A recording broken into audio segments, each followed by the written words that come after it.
And hello, and welcome back to Torn Book Club. Finally, after a little over a month, finally back. Uh, Hello to everybody who is in the chat. I see a lot of our regulars. I Stole the One Ring, Ava, Eruvandi, uh, Temple, new one, Tolkien girl who I don't think I've seen before. Um, and well, welcome to everybody. And as you know, this is our first episode back after after a little over a month. This is the first official episode of 2015. We had another episode a few weeks ago where we were discussing mostly the one last party and the fundraising campaign for that. And I'm I'm sure, as you all know, it's probably old news at this point, but we hit our goal. In fact, we surpassed it by quite a healthy margin. So the party is on. Of course, this means all of us now have to work. So there's been a lot of emails back and forth, a lot of planning, a lot of gathering, a lot of logistical stuff to put this whole thing together now. But it is coming together. It's going to be an amazing party. It's February 21st. It's February 21st in Los Angeles at the American Legion Hall, the Hollywood American Legion Hall, which is probably one of the coolest Hollywood historical sites I've ever been to. The bar down in the basement was apparently a regular hangout for Charlie Chaplin. Shirley Temple made her Hollywood debut on the stage in that building, so it's very rich with Hollywood history, and we're going to be celebrating all 6 Middle-earth movies at this party. And while we're on the subject of it, I have one cool thing here. It's going to be part of our art auction, and it is this piece by our lovely Ava. This is an original pencil sketch of her portrait of Thorin, and it is entitled "The King of Carven Stone." And it's kind of hard to see on the camera, but the amount of detail in this thing is astounding. And so this is going to be part of our art auction, and thank you so much, Ava, for generously donating this to us. So that's going to be really cool. So yeah, we're going to be doing. There's a lot going on with the party, and so part of why this show took a month hiatus was to help with the fundraising for that, to really work behind the scenes on that, because that's a lot of what I do, and that's a lot of what I'm going to do with the party itself. So so because I'm going to be involved in the party, we are obviously not going to have an episode on the 22nd, which is 2 weeks from now. Oh my God, the party's in 2 weeks. Oh jeez. So because that Sunday, me and a bunch of other staffers will be at the Legion Hall clearing out the party and turning away lots of people who will be coming to the building assuming that it's an Oscar party, which it is not. It's taking place the day before Oscar night.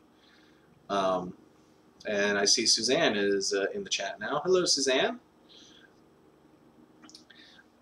It's going to be a really fun party, but we're going to be exhausted, so there won't be a Torn Book Club on the 22nd, so it's just this week and next week that we'll have shows for February, and then in March, hopefully, finally, we'll start to get back on a regular schedule.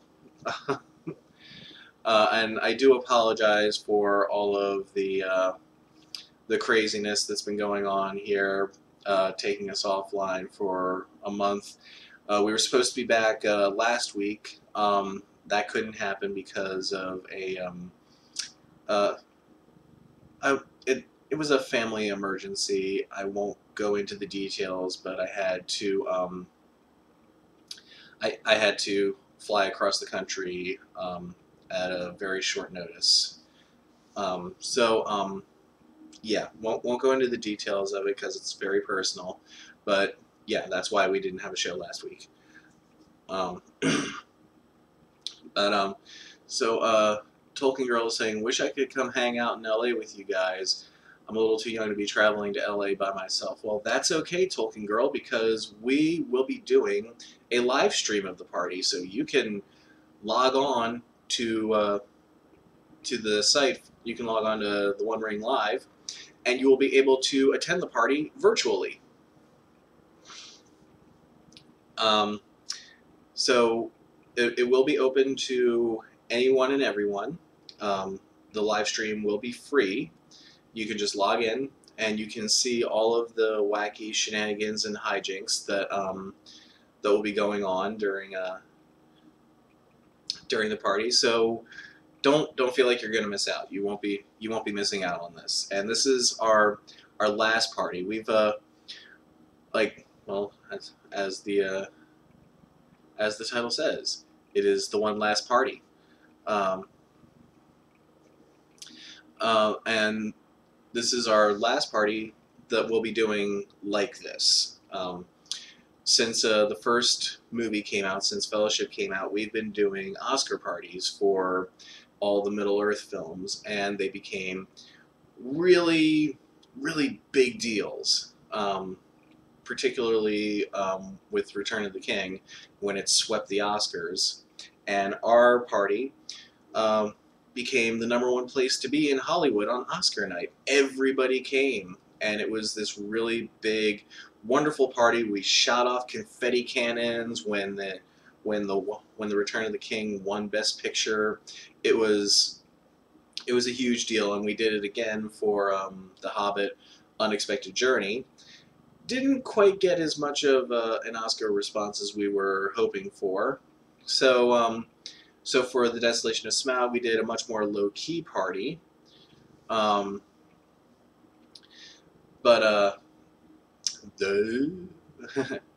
for this one, this is the last time we're going to be doing something this huge, and so we wanted to make it a celebration of all 6 movies, and of this universe that has brought all of us together, rather than just a celebration of the Battle of the Five Armies, because I think that movie was nominated for 1 Oscar, and it's not likely going to win. So that's what this is going to be, and we've got a great lineup. What is Emerald Rose, a fantastic band, will be playing.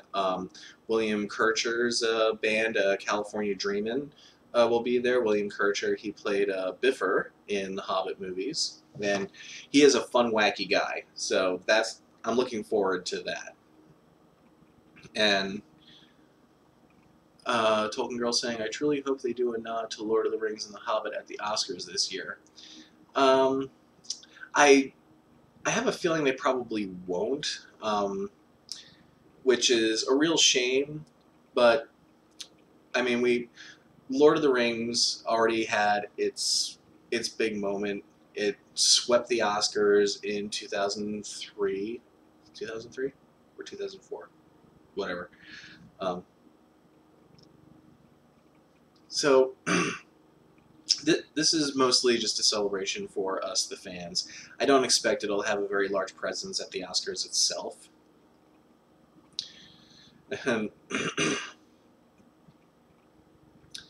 And Tolkien Girl is now saying, "Billy Boyd's going to be at my local Comic-Con this year."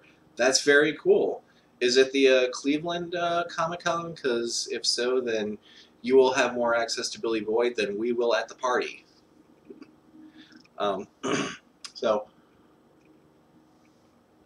So enough about the one last party.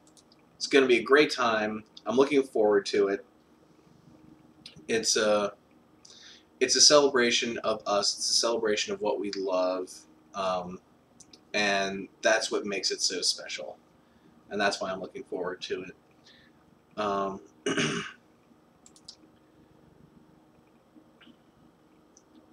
uh, uh, oh, okay. It's Ottawa, Tolkien Girl. Okay, Ottawa is cool too. I've never been up there. I Last time I was in Canada, I think I was in high school. It's been a while. I need to change that at some point. But anyway, um, before we get into our book of the month, which is Roverandom uh, by J.R.R. Tolkien. And there's some wonderful stories with that, which we'll get into. But before we get into that, I want to talk about some big literary news that hit the wire earlier this week. And that is this. And it's the fact that Harper Lee's book, To Kill a Mockingbird, is getting a sequel. And this was announced earlier this week. It's written by Harper Lee, and it's going to be published, I think it's coming out in April.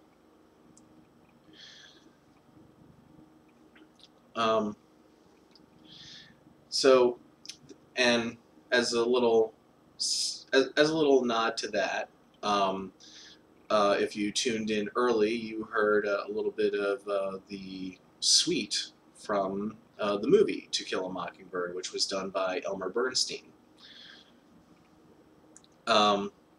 So there is, I wanted to talk about this, first of all, because it's a very exciting idea that there is a follow-up to one of the greatest novels ever written, 55 years after it was written by the original author.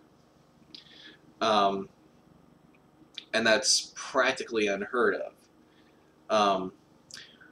But there is some controversy around it too, and I've been doing a lot of reading up on this. To get into it a little bit, the title of this book is called Go Set a Watchman, and from what I understand, this was a... Suzanne is saying, reading To Kill a Mockingbird reminds me of what real writing is all about. Adjectives. Absolutely. So this manuscript that is being published was actually written before To Kill a Mockingbird. This was essentially, the way I understand it, and I could be wrong in interpreting everything I've been reading about it, but this was Harper Lee's original manuscript, which focuses on Scout as an adult.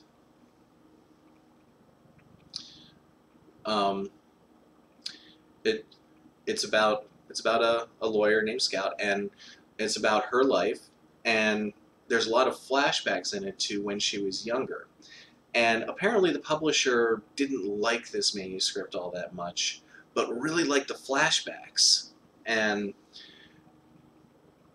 so working with Harper Lee, the publishers worked tirelessly for 2 years. Harper Lee worked with the publishers and with the editors to refine this into a story about a young Scout, and that's how we got To Kill a Mockingbird.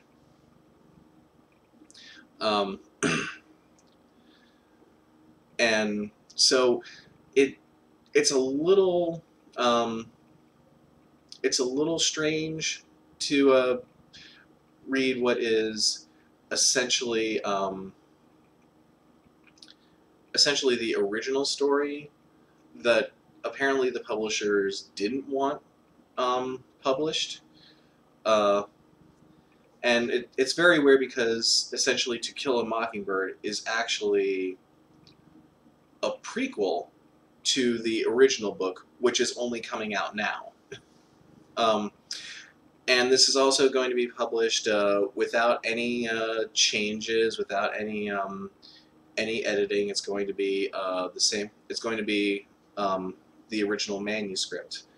And a lot of the controversy around this comes with the fact that this happened so soon after the death of Harper Lee's sister, who was also her lawyer, who was keeping a lot of publishers at bay, because a lot of them wanted a follow-up. They wanted her to write again, and Harper Lee didn't want that. She was very happy with what she did. She was very disenchanted with the industry, and didn't really want to go through all that again. And so her sister really did sort of keep a lot of that at bay. And with her passing, it seems like there's been some maneuvering to finally get this out more. Not so much as like this is something people need to read, so much as the fact that there's a publisher out there somewhere saying, new Harper Lee after 50 years, let's do this. So there have been a lot of articles being posted about why you shouldn't be that excited about it, or why you probably shouldn't read it, because it might be substandard, it might be subpar, it might actually ruin what you thought of To Kill a Mockingbird. I don't entirely agree with all of that.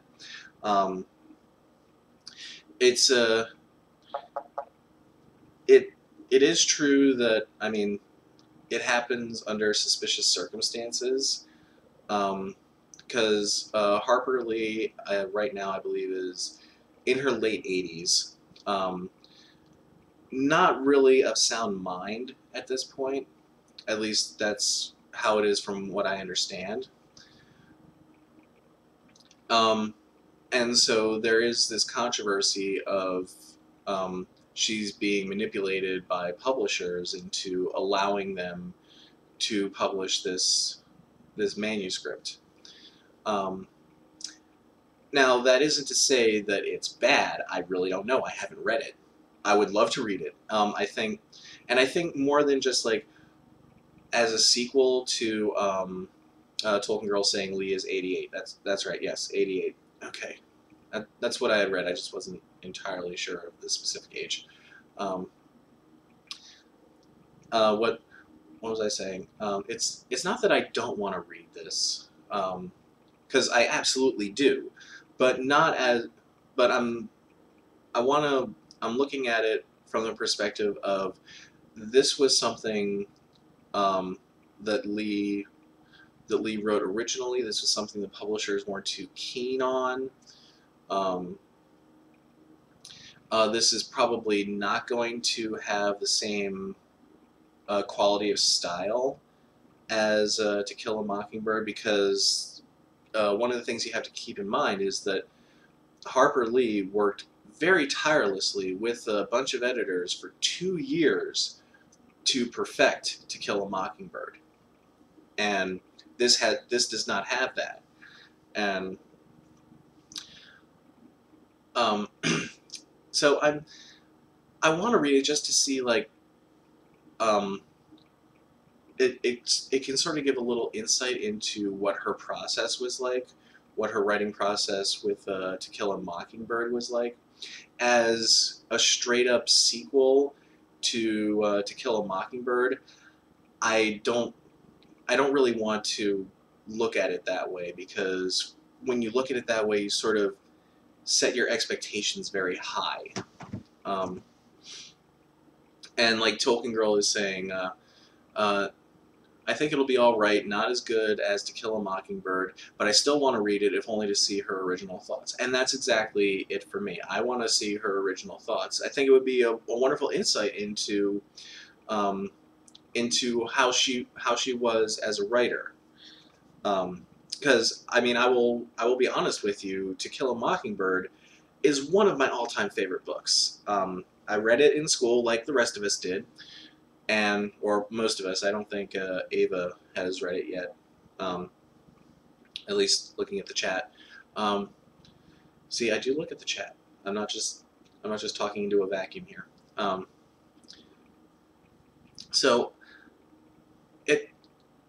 from an academic standpoint, I'm interested in reading it. As a fan of To Kill a Mockingbird, I'm I'm going in knowing that this is probably not going to be as good. And few things can be as good as To Kill a Mockingbird. It's one of those books that I feel, it's one of those few books that I feel is deserving of the title The Great American Novel. Um, so, and that's where a lot of this controversy comes around, like the fact that the sequence of events is kind of suspicious. Um,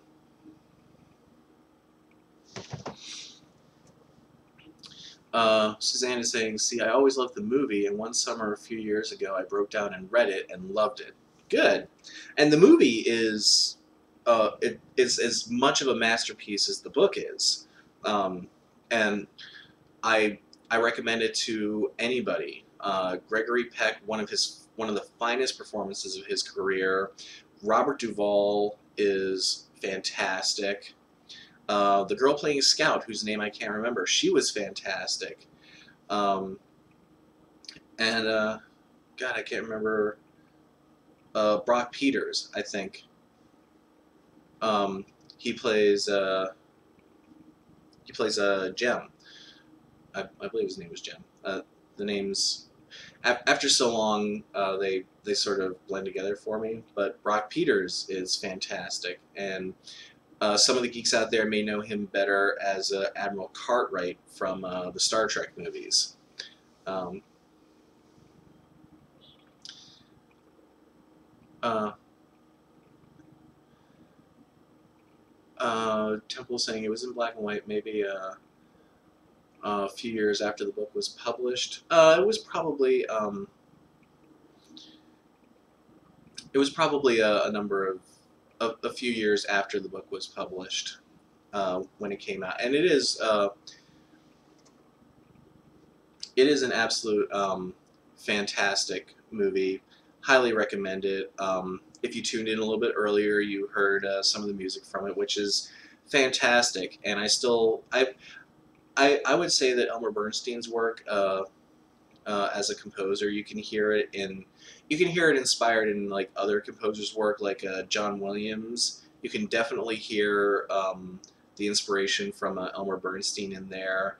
Um, Carter Burwell, particularly his score for the remake of True Grit, which if you haven't seen that, definitely see that.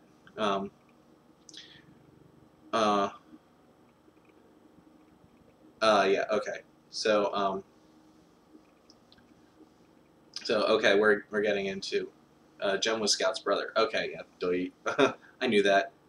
Um, as I said, the names kind of blend together after a little while. And it has been a long time since I last read To Kill a Mockingbird. Maybe I should give it another go, um, just to refresh myself. I've been reading a lot this week, or this past year, really.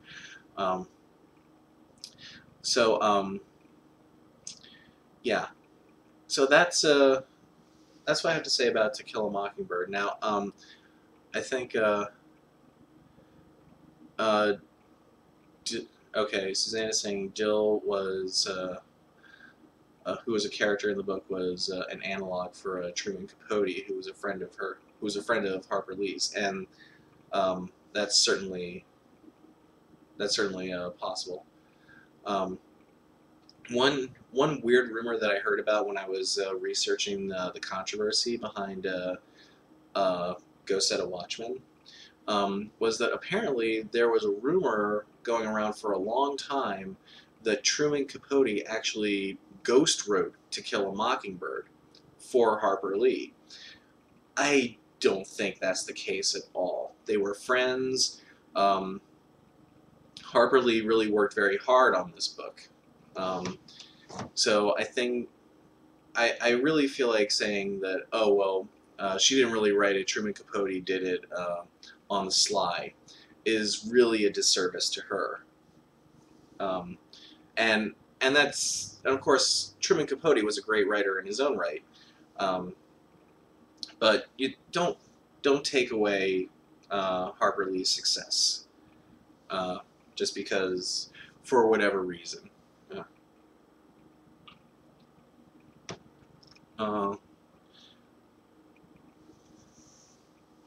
Temple saying sometimes people like to create conspiracies where there aren't any just to make themselves sound smart, and that's very true. So yeah, like um,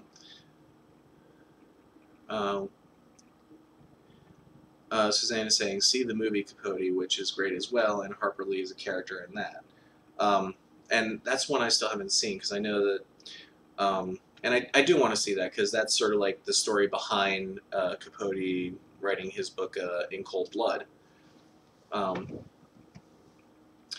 Mary Badham played Scout in the movie. Thank you, Suzanne. So I don't want to get too much off topic, but it again, when it all comes down to it, this is exciting news. Either as a fan of the book or as an academic who is interested in learning the writing process behind a very specific, very beloved book. This is exciting news. However you slice it, and even like bringing the controversy into it, it doesn't make me want to. It doesn't detract from me wanting to read this. I definitely want to read this, but I think going into it, um, sort of with perhaps lowered expectations, or knowing that what you're reading is going to be more fascinating academically than probably narratively. Um, and again, I could be completely wrong on that. The book isn't out yet, and I haven't read it. It could be just as mesmerizing as To Kill a Mockingbird. I have no idea. But it's very exciting news, however you slice it. I'm definitely reading it, and I'm sure we'll talk about it um, at when the book comes out. I'm sure we'll talk about it here. Um, so, with that, let's move on to Roverandom, which was a quick spur of the moment book of the month choice, and it's a fun book. This was actually written before The Hobbit. This was originally written in 1925, I think. What is Temple saying here? It's a little different than a trumped-up controversy to me. It's a slice of history with a critically acclaimed book.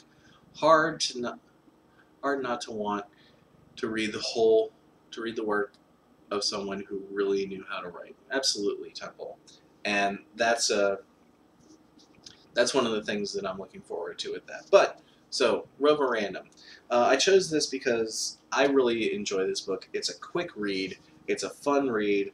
The story behind it is so heartwarming. The way this book came about was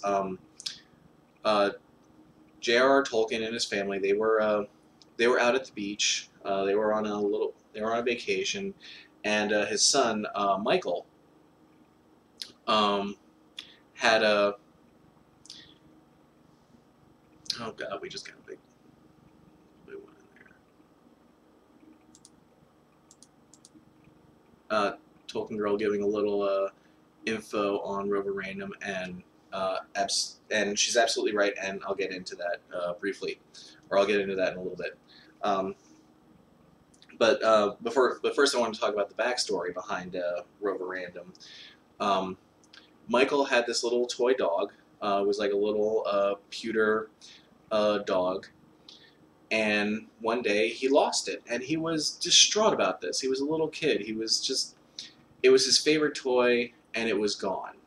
And J.R.R. Tolkien, being just one of the greatest fathers ever, apparently, wrote an entire story about the adventures of a dog that gets turned into a toy, and his various adventures that take him to the moon and down into the sea, as he is trying to become a regular dog again. And that's and that's Roverandom. This was written entirely to make his son feel better. And it's a beautiful, touching, fun, wacky story. And interestingly enough,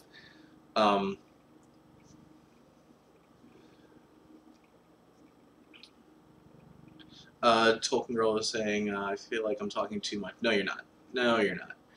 There's no such thing as talking too much. And I'm very happy for all the comments. So don't worry about that. Tolkien Girl, Suzanne, comment away. The only limitation is I can only see what's on my screen, so I have to keep looking at that and then trying to jump on what I see. So that's why the discussion gets a little tangential at times. So anyway, after the success of The Hobbit, Tolkien brought this book to his publishers as a follow-up, and they said, no, we don't want to publish this. We'd really like a sequel to The Hobbit. And so he was like, ugh, okay, fine, I guess I'll give you this Lord of the Rings thing, whatever. I really wanted to write a book about a dog. But as a result, this book didn't officially get published until 1998, many years later. And I'm really glad that it finally did get published, because it's a wonderfully, it's such a silly story, because the premise is ridiculous. Like, it's about a dog who annoys a wizard, and the wizard says, well, you know what, I'm going to turn you into a toy. And even though he's a toy, he can still walk around, he can still wander, he has interactions with a king on the moon, he has interactions with people underwater in like sort of an Atlantean kind of society. And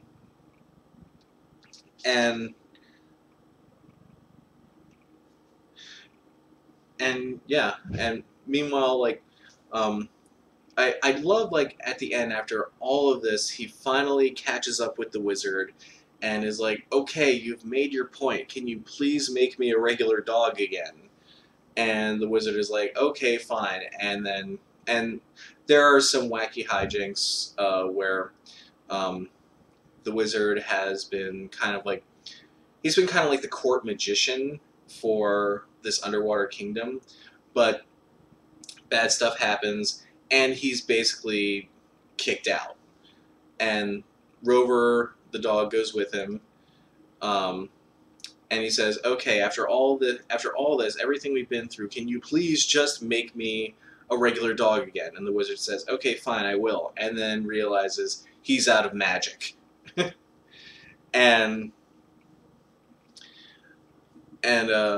what is Simple saying? Roverandom is like the Adventures of Baron Munchausen, the Water Babies, Oz, and Ian Nesbit's books all wrapped up in one. That is a fantastic way of putting it.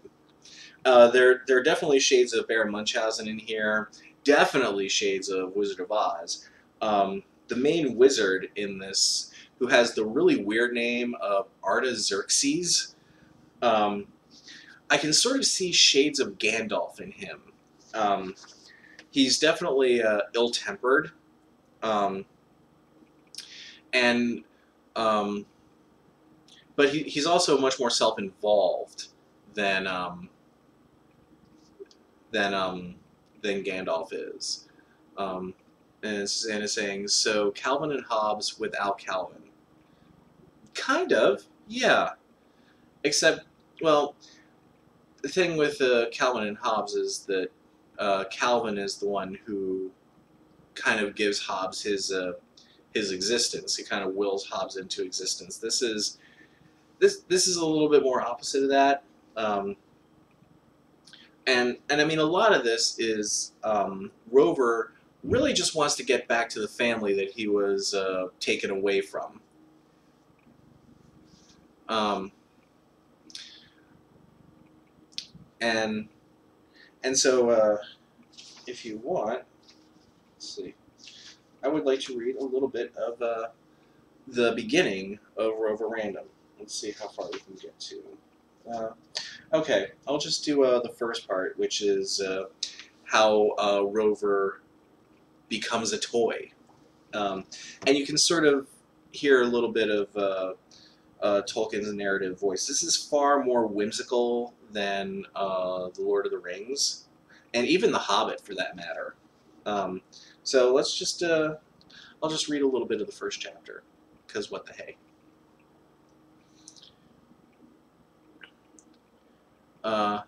Ava's saying, my favorite part is when the whale took the dogs to see the distant elven kingdom and other things. That was really cool, yeah. And that happens way towards the end of the story, so we're not going to get to that. But we'll read this first part of Rover's life and how he becomes a toy. Once upon a time, there was a little dog, and his name was Rover. He was very small and very young, or he was very small and very young, or he would have known better. He was very happy playing in the garden with the sun. Ugh, okay, I need to slow down a little bit. And he was very happy playing in the garden in the sunshine with a yellow ball. No, or he never would have done what he did. Not every old man with ragged trousers is a bad old man. Some are bone and bottle men, and have little dogs of their own. And some are gardeners, and a very few, are wizards prowling around on a holiday looking for something to do. And this one was a wizard, the one that now walked into the story. He came wandering up the garden path in a ragged old coat, with an old pipe in his mouth and an old green hat on his head. If Rover had not been so busy barking at the ball, he might have noticed the blue feathers stuck in the back of the green hat, and then he would have suspected that the man was a wizard, as any other sensible little dog would. But he never saw the feather at all. When the old man stooped down and picked up the ball, he was thinking of turning it into an orange, or even a bone, or a piece of meat for Rover. Rover growled and said, "Put that down!" without ever a please. Of course, the wizard, being a wizard, understood perfectly, and answered back again, "Be quiet, silly!" without ever a please. He then put the ball in his pocket just to tease the dog, and turned away. I am sorry to say that Rover immediately bit his trousers and tore out quite a piece. Perhaps he also tore out a piece of the wizard. Anyway, the old man suddenly turned around and, very angry, shouted, "Idiot! Go and be a toy!" After that, the most peculiar things began to happen. Rover was only a little dog to begin with, but he suddenly felt very much smaller. The grass seemed to grow monstrously tall and wave far above his head, and a long way through the grass, like the sun rising through the trees of a forest. He could see the huge yellow ball where the wizard had thrown it down again. He heard the gate click as the old man went out, but he could not see him. He tried to bark, but only a tiny little noise came out, too small for ordinary people to hear. I don't suppose even a dog would have noticed it. So small had he become that I am sure if a cat had come along just then, he would have thought Rover was a mouse and would have eaten him. Tinker would. Tinker was the large black cat that lived in the same house. At the very thought of Tinker, Rover began to feel thoroughly frightened. But cats were soon put right out of his mind. The garden around him was suddenly vanished, and Rover felt himself whisked off he didn't know where. When the rush was over, he found that he was in the dark, lying against a lot of hard things, and there he lay, in a stuffy box by the feel of it, very uncomfortably for a long while. He had nothing to eat or drink, but worst of all, he found he could not move. At first he thought this was because he was packed so tight, but afterwards he discovered that in the daytime he could only move very little and with great effort, and then only when no one was looking. Only after midnight could he walk and wag his tail, and a bit stiffly at that. He had become a toy, and because he had not said please to the wizard, Now, all day long, he had to sit up and beg. He was fixed like that. So, that's the beginning of Roverandom. Tolkien Girl says, "This is reminding me of Toy Story." It does sound a little bit like Toy Story towards the end, with the fact that he can only move when no one is looking or at night. Okay, let me see if I can move up a little bit and see what people are saying.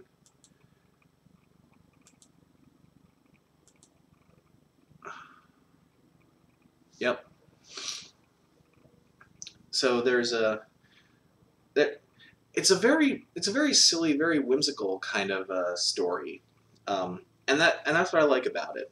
Um, it it's very simple, but at the same time very complicated. Because it begins with him in a toy box, and then he goes to the moon, and he meets another dog who has wings, and then eventually he gets wings, and then he goes underwater and he grows gills, and he meets another dog who is also an underwater dog with gills, and he has misadventures with them.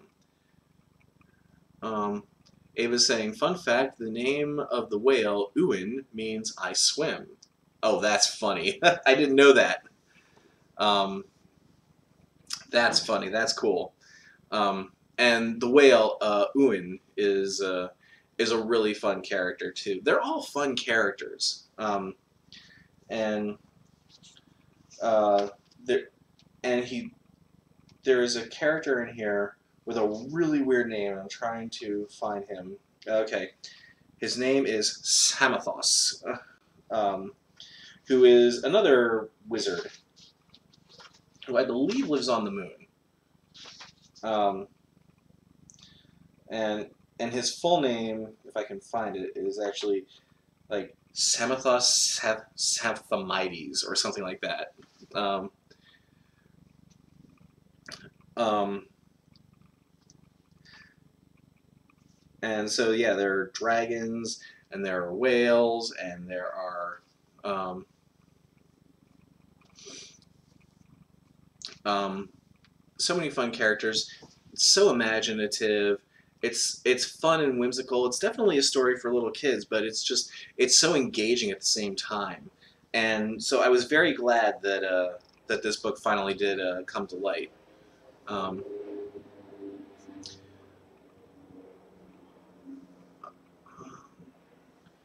Temple says, "I've made up stories like that for kids when they want me to make up stories for them rather than read to them. The stories tend to ramble from place to place because I want them to do everything."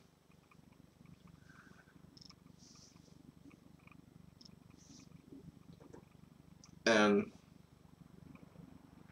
and of course, Suzanne is pointing out all the other weird names in fiction, like Banakavalata or Slarty Bartfast, and all of those are weird names. But I think Tolkien has him beat with this because this came out, or this was written originally in 1925. So, and Temple's comment about wanting to write basically telling a rambling story where you want everything to you want the characters to do everything. Um, it's kind of how it feels with Roverandom, where it's more like a series of misadventures where he just goes from one situation to another. Now the entire time he is looking for Artaxerxes, the wizard, to turn him back into a regular dog.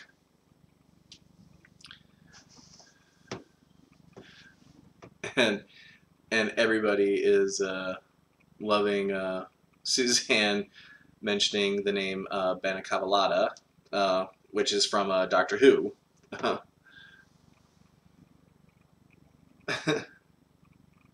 uh, all those weird names made me want to say supercalifragilisticexpialidocious from Aravandi is saying that.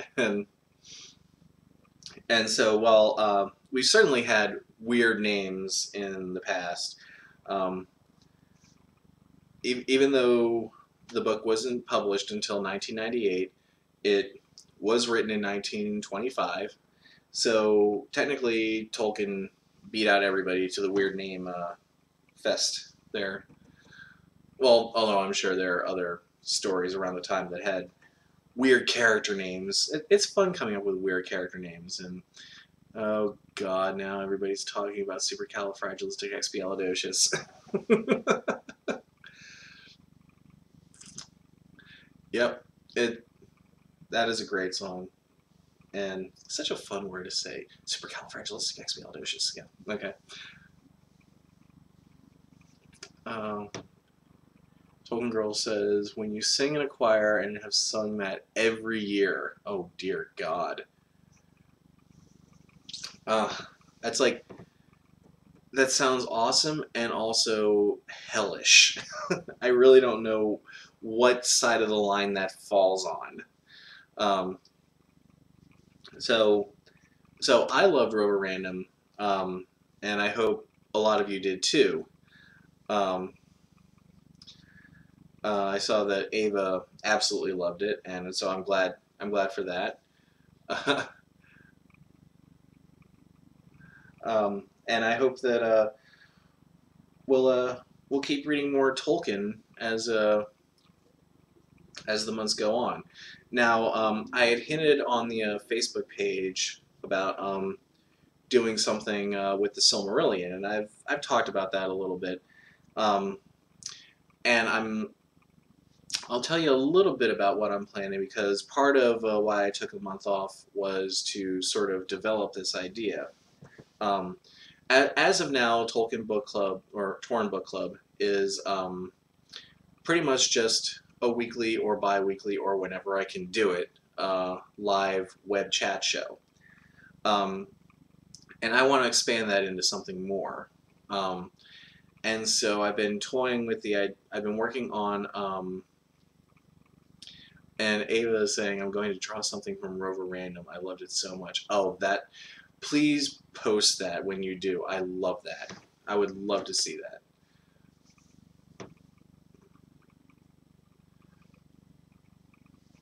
Um, so, so yeah, I was going to do some stuff with the Silmarillion, because now that we have finished the Hobbit movies, it's kind of it's kind of time to like talk about the Silmarillion a little bit. But I wanted to do something special with that, not just do like a regular web show discussion, um, or a live show discussion. So instead, what I've been working on is a new series I'm calling The Reader's Journey. And what it essentially is, oh, I'm sorry, Tolkien Girl, I didn't mean to creep you out with my knuckle crack. I'm sorry, I do that quite a bit.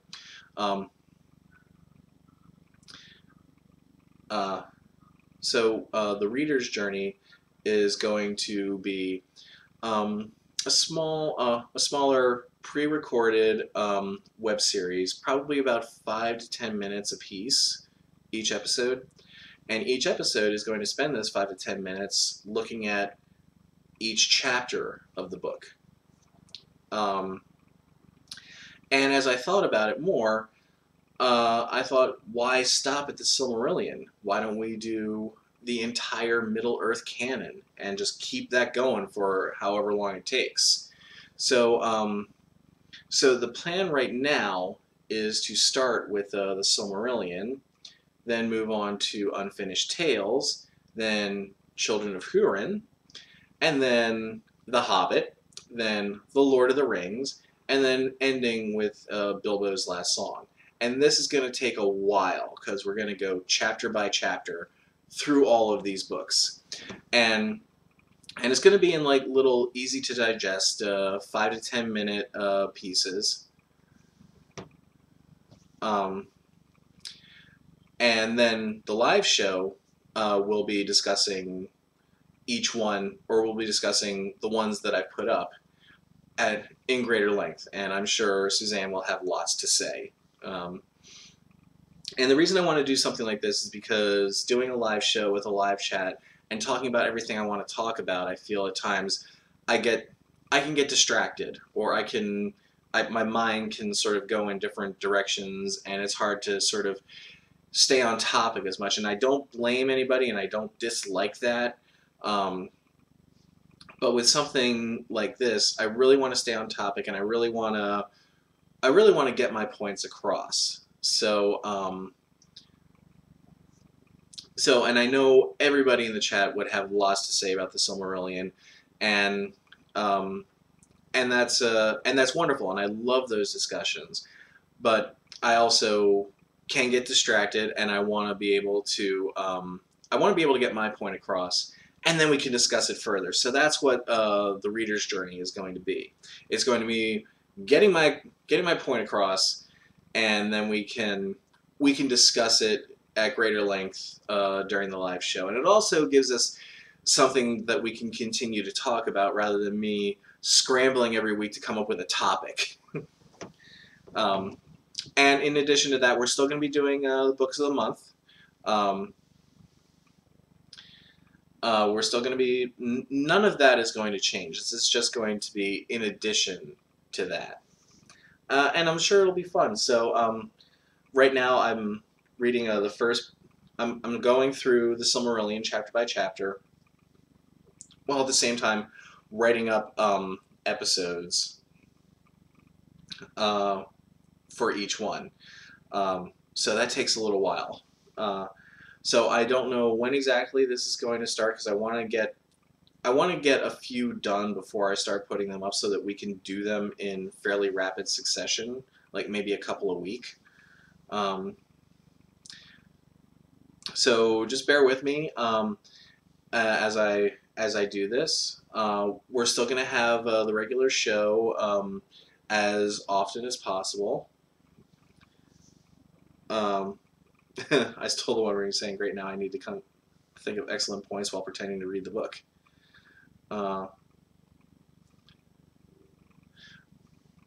Temple saying, "Yes, don't pressure yourself, Josh. I think everyone who keeps coming back doesn't do it just because you have a topic. We just like to chat," and that's true. But I mean, I'm still running a show, and I still want to have like stuff to talk about. So and so yeah, I like having us. I like giving us some sort of focus. And that isn't to say that just having random chats isn't great. I do love that.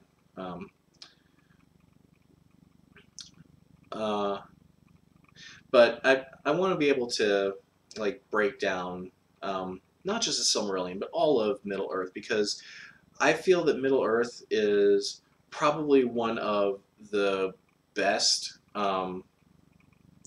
one of the best secondary worlds that I've ever seen in a book. Like it's one of the most in-depth, one of the most detailed, and one of the most fascinating fictional worlds I've ever read.